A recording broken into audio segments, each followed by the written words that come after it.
Over to Everton, Paul. David Moyes, we've spoken about his eye for championship talent. They're looking at Jason Knight, who's another championship midfielder. Is he a more realistic signing than Dan Neil or Chris Rigg, assuming that Sunderland don't win the promotion playoff final? He's a player that David Moyes has liked for a while, and there's a lot of good players at the top of the championship, as we've seen. Jason Knight, he ticks a lot of boxes for Everton in the way that David Moyes plays that central midfield role. Still only 24, but they've got a lot of experience. Played over 40 games this year. You're looking at his record. I think he's the type of player that David Moyes will look at and think, yes, he's a good quality player. Actually, he's a good quality player who's still young, and I can make him better. And playing in the David Moyes system with Bristol City now, obviously not making the playoff final, with no hope of getting into the Premier League.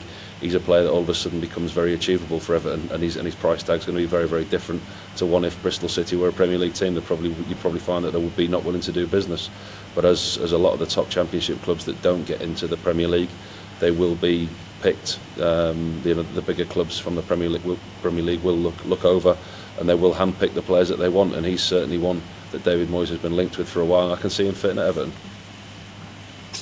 And Pete, Sean Longstaff looks like he may be a surplus to requirements at Newcastle. Could Everton afford a deal for him this summer? Yeah, they could afford a deal for him, no doubts about that. I don't think it would cost too much to get out of Newcastle. He's going into the final year of his contract at St James's Park, so I don't think Newcastle will be able to sort of command a huge fee for him. You're probably looking around 10 to 12 million pounds for somebody like Sean Longstaff. Look, he's been a long-term target for Everton.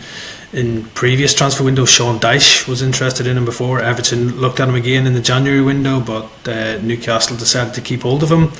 I think for the player himself, obviously he's a boyhood Newcastle fan. He's come through the academy and has done really well for them when called upon. But if he's looking at his long-term prospects, he's not probably going to get regular first-team football at Newcastle next season when you've got Joe Linton, Sandro Tonali and Bruno Guimaraes all ahead of him in that pecking order for midfield. He's only started 8 Premier League games this season for Newcastle, so the player himself might feel this is the right time to move on, just to kickstart his career again as well. And Newcastle, as I said, with the player out of contract in 2026, this could be their last chance to cash in on him, so they might see a sale as good business sense, as it'll help with the PSR and FFP as well for them. So yeah, I think it's a deal that makes a lot of sense for both clubs. Everton would be getting a good player in Sean Longstaff, a player keen to prove a point, while Newcastle could get a decent fee for a player who is entering the final year of his contract, which they could help maybe use to fund their own transfer plans as well. So yeah, I would say this one's definitely one to keep an eye on.